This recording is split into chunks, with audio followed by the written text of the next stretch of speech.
Hello mga ante! December 16, 2025 kaganapan nga.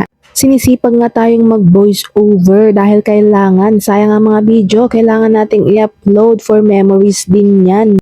Kahit walang mag-like, share, or comment, kahit konti lang ang views, it's okay lang for memories nga at libangan na din, di ba? Pero syempre, maraming salamat po sa mga nanonood, nagla-like at sumusuport kahit paulit-ulit ang ating mini vlog, ganun.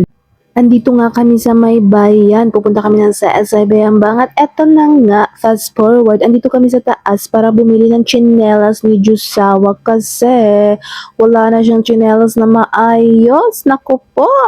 Tinatanong nga niya ako kung bagay sa kanya yung kanyang napili. Sabi ko bagay kahit ano basta wag color pink, ganarn. Babayaran na nga daw niya agad para masuot na niya. Happy yarn, tuwang-tuwa.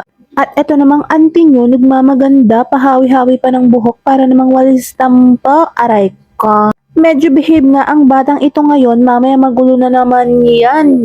At yung panganay namin, ayan, binubudol na naman niya ang kanyang papa. Napadaan nga kami dito sa may mga bilihan ng Barbie doll. Naalala ko pa na lalaki pa lang mga Junakis ko.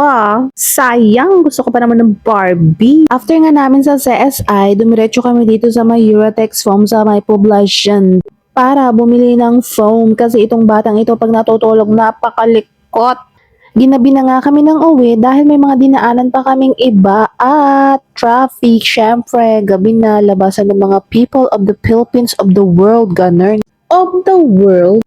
Dahil gabi na nga, mag-ingat po tayong lahat sa pagmamaneho, everyone. Fast forward, nakauwi na nga tayo at ayun si Jusawa, inaayos na niya yung mga pinamili. At dahil padedemam tayo, eto tayo nakahiga kami ng aking Junakis at ayan na yung panganay ko, sasayaw pa yan, oh.